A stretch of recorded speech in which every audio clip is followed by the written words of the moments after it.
ಸೂರ್ಯನ ಮೃದುವಾದ ಕಿರಣಗಳು ಅರಮನೆಯ ತೋಟದ ಮೇಲೆ ಹರಡಿದ್ದವು. ಬಣ್ಣ ಬಣ್ಣದ ಹೂಗಳು ಗಾಳಿಗೆ ತೂಗುತ್ತಿದ್ದವು. ಮಾವು, ನೇರಳೆ, ಹಲಸು, ಅಶೋಕ ಮರಗಳು ತೋಟವನ್ನು ಇನ್ನಷ್ಟು ಸುಂದರವಾಗಿಸಿದ್ದವು. ಚಿಟ್ಟೆಗಳು ಹಾರಾಡುತ್ತಿದ್ದರೆ ವಿವಿಧ ಪಕ್ಷಿಗಳ ಚಿಲಿಪಿಲಿ ಧ್ವನಿಯಿಂದ ತೋಟ ಜೀವಂತವಾಗಿತ್ತು. ಆ ದಿನ ರಾಜನ ಮಗಳು ರಾಜಕುಮಾರಿ ಸುತ್ತಮುತ್ತಲಿನ ಪ್ರಕೃತಿಯನ್ನು ಆಸ್ವಾದಿಸುತ್ತಿದ್ದಳು. ಯಾರಿಗೂ ತೊಂದರೆ ಕೊಡದೆ ಹೂಗಳನ್ನು ನೋಡುತ್ತಾ ಒಬ್ಬಳೇ ನಿಧಾನವಾಗಿ ತೋಟದ ದಾರಿಯಲ್ಲಿ ನಡೆಯುತ್ತಾ ಮರಗಳ ನೆರಳಲ್ಲಿ ಹೆಜ್ಜೆ ಹಾಕುತ್ತಿದ್ದಳು. ಒಂದು ದೊಡ್ಡ ಮಾವಿನ ಮರದ ಮೇಲಿನ ಕೊಂಬೆಯಲ್ಲಿ ಕುಳಿತಿದ್ದ ಹಸಿರು ಬಣ್ಣದ ಒಂದು ಗಿಳಿ ತನ್ನಷ್ಟಕ್ಕೆ ತಾನೇ ಮಾತನಾಡುತ್ತಿತ್ತು. ರಾಜಕುಮಾರಿ ನಗುತ್ತಾ ಮರದ ಕೆಳಗೆ ನಿಂತಳು. ಅಯ್ಯೋ, ಇವತ್ತು ಈ ಮಾವಿನ ಹಣ್ಣುಗಳು ಇನ್ನೂ ಚೆನ್ನಾಗಿ ಹಣ್ಣಾಗಿಲ್ಲ. ನಿನ್ನೆ ತಿಂದದ್ದು ಎಷ್ಟು ಸಿಹಿಯಾಗಿತ್ತು. ಸ್ವಲ್ಪ ದಿನ ಕಾದರೆ ಇನ್ನೂ ರುಚಿಯಾಗುತ್ತವೆ. ಆ ಅಳಿಲು ಮತ್ತೆ ಬಂದರೆ ನನ್ನ ಪಾಲಿನ ಹಣ್ಣನ್ನೇ ಮೊದಲು ಕಚ್ಚಿಬಿಡುತ್ತದೆ. ಇಲ್ಲ ಇಲ್ಲ, ಈ ಸಲ ನಾನು ಮೊದಲೇ ಬಂದು ಕುಳಿತುಕೊಳ್ಳಬೇಕು. ಈ ತೋಟದಲ್ಲಿ ಬದುಕೋದೇ ಒಂದು ದೊಡ್ಡ ಕೆಲಸ. ಬೆಳಿಗ್ಗೆಯಿಂದ ಸಂಜೆವರೆಗೂ ಹಣ್ಣು ಹುಡುಕು, ನೀರು ಕುಡಿ, ಬೇರೆ ಪಕ್ಷಿಗಳ ಜೊತೆ ಜಗಳ ಬೇಡ ಅಂತ ನೋಡಿಕೊ. ಆದರೂ ಈ ತೋಟ ಬಿಟ್ಟು ಹೋಗಬೇಕು ಅನಿಸೋದಿಲ್ಲ. ರಾಜಕುಮಾರಿ ಆ ಮಾತುಗಳನ್ನೆಲ್ಲ ಕೇಳಿ ನಗುತ್ತಾ ಮರದ ಕಡೆ ನೋಡಿದಳು. ಹೌದಾ? ಹಾಗಾದ್ರೆ ನಾಳೆ ಬೆಳಿಗ್ಗೆಯೇ ಬಂದು ನಿನಗಿಷ್ಟವಾದ ಹಣ್ಣುಗಳನ್ನು ಆರಿಸಿಕೊ. ಅಳಿಲು ಬರುವ ಮೊದಲೇ ಬಂದರೆ ನಿನ್ನ ಪಾಲಿನ ಹಣ್ಣು ನಿನಗೆ ಸಿಗುತ್ತದೆ. ಗಿಳಿ ಬೆಚ್ಚಿಬಿದ್ದು ಸುತ್ತಮುತ್ತ ನೋಡಿತು. ನಾನು ಮಾತನಾಡಿದೆ, ನೀನೇಳಿದ್ದನ್ನೆಲ್ಲ ಕೇಳಿಸಿಕೊಂಡೆ. ಗಿಳಿಯ ಕಣ್ಣುಗಳು ಆಶ್ಚರ್ಯದಿಂದ ದೊಡ್ಡದಾದವು. ಏನು ಹೇಳಿದೆ? ನನ್ನ ಮಾತು ಕೇಳಿಸ್ಕೊಂಡೆಯಾ? ಅದು ಹೇಗೆ ಸಾಧ್ಯ? ಮನುಷ್ಯರಿಗೆ ನಮ್ಮ ಚಿಲಿಪಿಲಿ ಶಬ್ದ ಮಾತ್ರ ಕೇಳುತ್ತದೆ. ಅದರ ಅರ್ಥ ಯಾರಿಗೂ ಗೊತ್ತಾಗುವುದಿಲ್ಲ. ಆದರೆ ನಾನು ಹೇಳಿದ ಪ್ರತಿಯೊಂದು ಮಾತಿಗೂ ಸರಿಯಾಗಿ ಉತ್ತರ ಕೊಟ್ಟೆ. ಇದು ಹೇಗೆ ಆಯಿತು? ನನಗೂ ಗೊತ್ತಿಲ್ಲ. ಚಿಕ್ಕವಳಿದ್ದಾಗಿನಿಂದಲೇ ಪಕ್ಷಿಗಳು, ಅಳಿಲುಗಳು, ಮೊಲಗಳು ಮಾತನಾಡಿದರೆ ಅದರ ಅರ್ಥ ನನಗೆ ಸ್ಪಷ್ಟವಾಗಿ ಕೇಳಿಸುತ್ತದೆ. ನಾನು ಅದನ್ನೇ ಸಹಜ ಎಂದುಕೊಂಡಿದ್ದೆ. ಅಯ್ಯಯ್ಯೋ, ಇದು ತುಂಬಾ ವಿಚಿತ್ರ. ನಾನು ಇಷ್ಟೊಂದು ವರ್ಷಗಳಲ್ಲಿ ಮೊದಲ ಬಾರಿಗೆ ಒಬ್ಬ ಮನುಷ್ಯ ನನ್ನ ಮಾತು ಅರ್ಥ ಮಾಡಿಕೊಳ್ಳುವುದನ್ನು ನೋಡುತ್ತಿದ್ದೇನೆ. ಬೇರೆ ಯಾರಿಗಾದರೂ ಈ ವಿಷಯ ಗೊತ್ತಿದೆಯಾ? ಅರಮನೆಯವರಿಗೂ ಗೊತ್ತಿದೆಯಾ? ಇಲ್ಲವೇ ನೀನು ಇದನ್ನು ಯಾರಿಗೂ ಹೇಳಿಲ್ಲವಾ? ಇಲ್ಲ, ಯಾರಿಗೂ ಹೇಳಿಲ್ಲ. ಯಾಕಂದರೆ ಎಲ್ಲರೂ ನಗುತ್ತಾರೆ ಎಂದುಕೊಂಡೆ. ಆದ್ದರಿಂದ ಈ ವಿಷಯ ನನ್ನಲ್ಲೇ ಉಳಿಸಿಕೊಂಡಿದ್ದೆ. ಹಾಗಾದರೆ ಇಂದಿನಿಂದ ನನಗೆ ಒಬ್ಬ ಹೊಸ ಗೆಳತಿ ಸಿಕ್ಕಳಂತೆ. ಆದರೆ ಮೊದಲು ಒಂದು ಮಾತು, ನನ್ನ ಹೆಸರು ಕೇಳುವುದಿಲ್ಲವೇ? ರಾಜಕುಮಾರಿ, ನೀನು ನನ್ನ ಜೊತೆ ಸ್ನೇಹ ಮಾಡಬೇಕು ಎಂದು ಹೇಳಿದ್ದೀಯಲ್ಲ, ಆದರೆ ನನಗೆ ಸ್ವಲ್ಪ ಭಯವಾಗುತ್ತಿದೆ. ಗಿಳಿಯ ಕಣ್ಣಗಳು ಆಶ್ಚರ್ಯದಿಂದ ದೊಡ್ಡದಾದವು.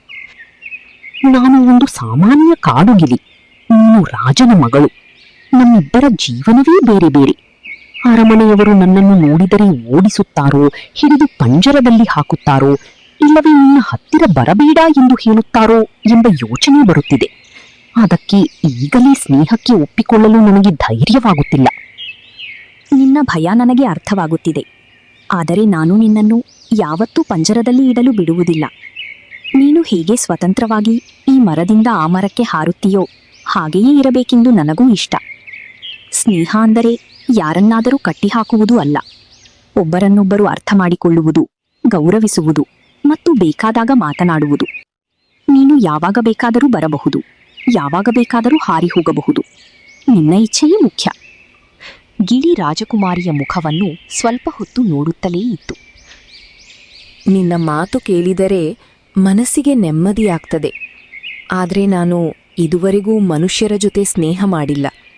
ಹಲವರು ಪಕ್ಷಿಗಳನ್ನು ಹಿಡಿಯಲು ಮಾತ್ರ ಪ್ರಯತ್ನಿಸುತ್ತಾರೆ. ಅದಕ್ಕೆ ಎಲ್ಲ ಮನುಷ್ಯರನ್ನೂ ದೂರದಿಂದಲೇ ನೋಡುತ್ತಾ ಬದುಕಿದ್ದೇನೆ. ಈಗ ನೀನು ಮಾತ್ರ ಬೇರೆ ರೀತಿಯಲ್ಲಿ ಮಾತನಾಡುತ್ತಿದ್ದೀಯ.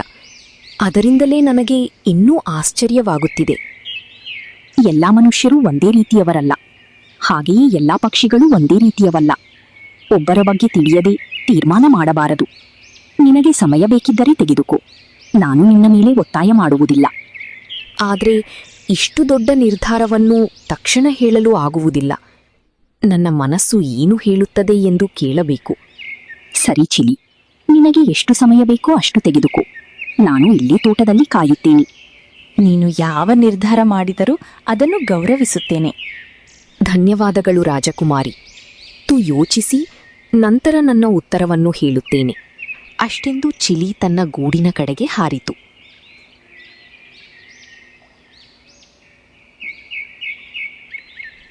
ಮರುದಿನ ಬೆಳಗ್ಗೆ ಚೀಲಿ ಮಾವಿನ ಮರದ ಕಡೆ ಹಾರಿ ಬಂತು.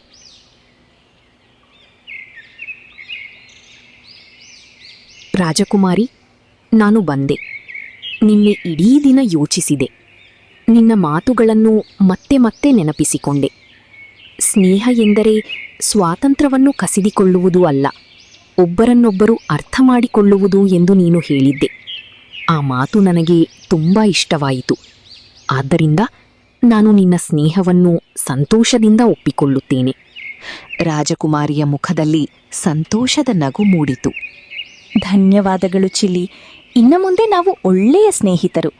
ನಿನ್ನ ಜೊತೆ ಮಾತನಾಡಲು ನನಗೆ ತುಂಬ ಸಂತೋಷವಾಗುತ್ತಿದೆ. ನನಗೂ ಹಾಗೆಯೇ. ಆದರೆ ಒಂದು ಮಾತು, ನಮ್ಮ ಸ್ನೇಹದ ವಿಷಯವನ್ನು ಈಗ ಯಾರಿಗೂ ಹೇಳಬೇಡ. ಸರಿ, ಅದು ನಮ್ಮಿಬ್ಬರ ರಹಸ್ಯ. ಚಿಲಿ, ನನಗೆ ಒಂದು ಆಸೆ ಇದೆ.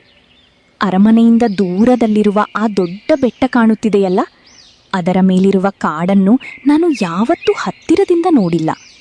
ನಾವು ಇಬ್ಬರೂ ಒಮ್ಮೆ ಅಲ್ಲಿಗೆ ಹೋಗೋಣವೇ? ಗಿಳಿ ಕ್ಷಣದಲ್ಲಿ ಗಂಭೀರವಾಯಿತು. ಅಯ್ಯೋ, ಅದು ಒಳ್ಳೆಯ ಯೋಜನೆಯಲ್ಲ. ನೀನು ಈ ರಾಜ್ಯದ ರಾಜಕುಮಾರಿ. ನಿನಗೆ ಏನಾದರೂ ಆದರೆ ಇಡೀ ರಾಜ್ಯವೇ ಚಿಂತಿಸುತ್ತದೆ. ಅದರ ಮೇಲೆ ಆ ಬೆಟ್ಟದ ಕಾಡಿನಲ್ಲಿ ಹಲವು ಕಾಡು ಪ್ರಾಣಿಗಳಿವೆ. ಅವು ಯಾವಾಗ ಎಲ್ಲಿ ಕಾಣಿಸಿಕೊಳ್ಳುತ್ತವೆ ಎಂದು ಹೇಳಲು ಆಗುವುದಿಲ್ಲ. ಆದ್ದರಿಂದ ಅಲ್ಲಿಗೆ ಹೋಗುವುದು ಬೇಡ. ನಾವು ಜಾಗ್ರತೆಯಿಂದ ಹೋಗೋಣ. ಯಾರಿಗೂ ತೊಂದರೆ ಕೊಡದೆ ಸುತ್ತಾಡಿ ಮತ್ತೆ ಹಿಂದಿರುಗೋಣ. ನೀನಿದ್ದರೆ ದಾರಿ ತಪ್ಪುವುದಿಲ್ಲ. ಕಾಡಿನ ಬಗ್ಗೆ ನಿನಗೆ ಚೆನ್ನಾಗಿ ಗೊತ್ತಿರುತ್ತದೆ ಅಲ್ವಾ? ನನಗೆ ಆ ಕಾಡಿನ ದಾರಿ ಗೊತ್ತಿದೆ. ಆದರೂ ನಿನ್ನ ಸುರಕ್ಷತೆ ಮುಖ್ಯ.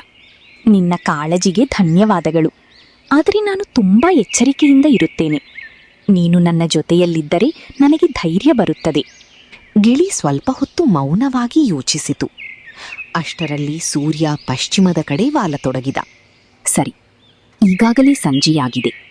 ಇವತ್ತು ಎಲ್ಲಿಗೂ ಹೋಗುವುದು ಬೇಡ. ನಾಳೆ ಬೆಳಿಗ್ಗೆ ಮತ್ತೆ ಇಲ್ಲೇ ಭೇಟಿಯಾಗೋಣ. ಸರಿ ಚಿಲಿ, ನಾಳೆ ಇದೇ ಸಮಯಕ್ಕೆ ನಾನು ಬರುತ್ತೇನೆ.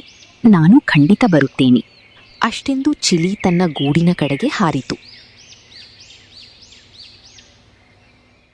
ರಾಜಕುಮಾರಿಯು ಸಂತೋಷದಿಂದ ಅರಮನೆಯ ಕಡೆ ನಡೆದು ಹೋದಳು. ಇಬ್ಬರ ಮನಸ್ಸಿನಲ್ಲೂ ನಾಳೆಯ ಭೇಟಿಯ ನಿರೀಕ್ಷೆ ತುಂಬಿತ್ತು. ರಾಜಕುಮಾರಿ, ಬಂದೀಯಾ? ಹಾಗಾದರೆ ಹೊರಡೋಣ. ಕಾಡಿನೊಳಗೆ ಹೋಗುವ ದಾರಿ ಇಲ್ಲಿಂದ ಶುರುವಾಗುತ್ತದೆ. ಹೌದು ಚಿಲಿ, ಇವತ್ತು ನಿನ್ನ ಜೊತೆಗೆ ಕಾಡನ್ನು ನೋಡಲು ನನಗೆ ತುಂಬ ಉತ್ಸಾಹವಾಗಿದೆ. ಇಬ್ಬರೂ ಅರಮನೆಯ ತೋಟವನ್ನು ದಾಟಿ ಬೆಟ್ಟದ ಕಡೆಗೆ ಹೋಗುವ ಕಿರಿದಾದ ದಾರಿಯಲ್ಲಿ ಸಾಗತೊಡಗಿದರು. ದಾರಿಯ ಎರಡೂ ಕಡೆ ಎತ್ತರದ ಮರಗಳು ನಿಂತಿದ್ದವು. ಕಾಡಿನೊಳಗೆ ತಂಪಾದ ಗಾಳಿ ಬೀಸುತ್ತಿತ್ತು. ದೂರದಲ್ಲಿ ಜಿಂಕೆಗಳು ಹುಲ್ಲು ಮೇಯುತ್ತಿದ್ದವು. ಚಿಲಿ ಮುಂದೆ ಮುಂದೆ ಹಾರುತ್ತಾ, ರಾಜಕುಮಾರಿ ನಿಧಾನವಾಗಿ ಅದರ ಹಿಂದೆ ನಡೆಯುತ್ತಾ ಸುತ್ತಮುತ್ತಲಿನ ಸೌಂದರ್ಯವನ್ನು ನೋಡುತ್ತಿದ್ದಳು. ಚಿಲಿ, ಈ ಕಾಡು ಎಷ್ಟು ಸುಂದರವಾಗಿದೆ. ಇಲ್ಲಿ ಪ್ರತಿಯೊಂದು ಮರವೂ ಒಂದೊಂದು ಕಥೆ ಹೇಳುವ ಹಾಗೆ ಕಾಣುತ್ತಿದೆ. ಹೌದು, ಈ ಕಾಡೇ ನಮ್ಮ ಮನೆ. ಇಲ್ಲಿ ಪ್ರತಿಯೊಂದು ಮರ, ಪ್ರತಿಯೊಂದು ಹಕ್ಕಿ, ಪ್ರತಿಯೊಂದು ಪ್ರಾಣಿಗೂ ತನ್ನದೇ ಆದ ಜಾಗ ಇದೆ. ನೀನು ಈ ಕಾಡಿನಲ್ಲಿ ಎಷ್ಟು ದಿನಗಳಿಂದ ಇದ್ದೀಯಾ? ನನಗೆ ನೆನಪಿರುವಷ್ಟು ಕಾಲದಿಂದ ಇಲ್ಲೇ ಇದ್ದೇನೆ. ಈ ದಾರಿಯ ಪ್ರತಿಯೊಂದು ತಿರುವು ನನಗೆ ಪರಿಚಯ. ಯಾವ ಮರದಲ್ಲಿ ಯಾವ ಹಣ್ಣು ಸಿಗುತ್ತದೆ, ಯಾವ ಹೊಳೆಯಲ್ಲಿ ನೀರಿರುತ್ತದೆ, ಯಾವ ಜಾಗದಲ್ಲಿ ಹೆಚ್ಚು ನೆರಳು ಇರುತ್ತದೆ ಎನ್ನುವುದೆಲ್ಲ ನನಗೆ ಗೊತ್ತು. ಇಬ್ಬರೂ ನಗುತ್ತಾ ಮುಂದಕ್ಕೆ ಸಾಗಿದರು. ಅವರು ಕಾಡಿನ ಇನ್ನೂ ಒಳಭಾಗಕ್ಕೆ ಬಂದಾಗ ಸುತ್ತಲೂ ಪೊದೆಗಳು ದಟ್ಟವಾಗಿದ್ದವು. ಹಾ, ಇಷ್ಟು ಬೆಳಿಗ್ಗೆ ಈ ಕಾಡಿನೊಳಗೆ ಒಬ್ಬ ಹುಡುಗಿ ಮತ್ತು ಒಂದು ಗಿಳಿ ಬಂದಿದ್ದಾರೆ. ಇವರು ದಾರಿ ತಪ್ಪಿ ಬಂದಿರಬೇಕು. ಸ್ವಲ್ಪ ಆಟ ಆಡೋಣ. ಇವರನ್ನು ಹೆದರಿಸಿದರೆ ಚೆನ್ನಾಗಿರುತ್ತದೆ. ದಟ್ಟ ದಟ್ಟವಾದ ಕಾಡಿನ ಮಧ್ಯೆ ತೋಳ ರಾಜಕುಮಾರಿ ಮತ್ತು ಚಿಲಿಯ ದಾರಿಯನ್ನು ಅಡ್ಡಗಟ್ಟಿ ನಿಂತಿತ್ತು. ರಾಜಕುಮಾರಿ ಶಾಂತವಾಗಿ ತೋಳದ ಕಡೆ ನೋಡಿದಳು. ಅವಳ ಮುಖದಲ್ಲಿ ಯಾವುದೇ ಭಯ ಇರಲಿಲ್ಲ. ತೋಳ ಮಾತ್ರ ತನ್ನ ಎದುರಿನ ಹುಡುಗಿ ಈ ರಾಜ್ಯದ ರಾಜಕುಮಾರಿ ಎಂಬುದು ತಿಳಿಯದೆ ಕಿರಿಕಿರಿ ಮಾಡಲು ಮುಂದಾಯಿತು. ಓಹೋ, ನೀವು ಯಾರು? ಈ ಕಾಡಿನಲ್ಲಿ ಹೀಗೆ ಆರಾಮವಾಗಿ ತಿರುಗಾಡುತ್ತಾ ಎಲ್ಲಿಗೆ ಹೋಗುತ್ತಿದ್ದೀರಿ? ಈ ದಾರಿಯಲ್ಲಿ ಹೋಗಬೇಕಾದರೆ ಮೊದಲು ನನ್ನ ಅನುಮತಿ ಬೇಕು. ರಾಜಕುಮಾರಿ, ಜಾಗ್ರತೆ. ಇವನು ಸುಮ್ಮನೆ ದಾರಿ ಬಿಡುವವನಂತೆ ಕಾಣುತ್ತಿಲ್ಲ. ಇಷ್ಟು ಸುಲಭವಾಗಿ ನಿಮ್ಮನ್ನು ಮುಂದೆ ಹೋಗಲು ಬಿಡುತ್ತೇನೆ ಎಂದು ಅಂದುಕೊಂಡಿದ್ದೀರಾ? ಮೊದಲು ನನ್ನ ಪ್ರಶ್ನೆಗಳಿಗೆ ಉತ್ತರ ಕೊಡಿ. ನೀವು ಎಲ್ಲಿಂದ ಬಂದಿದ್ದೀರಿ? ಈ ಕಾಡಿಗೆ ಏಕೆ ಬಂದಿದ್ದೀರಿ? ಇಲ್ಲವಾದರೆ ಇಲ್ಲೇ ನಿಂತುಕೊಳ್ಳಬೇಕು. ತೋಳ, ನಮಗೆ ದಾರಿ ಬಿಡು. ನಾವು ಯಾರಿಗೂ ತೊಂದರೆ ಕೊಡಲು ಬಂದಿಲ್ಲ. ಕಾಡಿನ ಸೌಂದರ್ಯ ನೋಡಿಕೊಂಡು ಹಿಂದಿರುಗುತ್ತೇವೆ. ಹಾ, ನಾನು ಹೇಳಿದ ನಂತರವೇ ಹೋಗಬೇಕು. ಇಲ್ಲದಿದ್ದರೆ ನಿಮಗೆ ಒಂದೇ ಹೆಜ್ಜೆ ಮುಂದೆ ಇಡಲು ಬಿಡುವುದಿಲ್ಲ.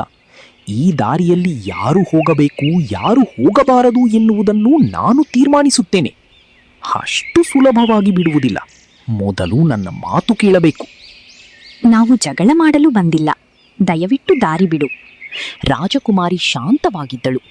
ಚಿಲಿ ಮಾತ್ರ ಎಚ್ಚರಿಕೆಯಿಂದ ತೋಳನನ್ನೇ ಗಮನಿಸುತ್ತಿತ್ತು.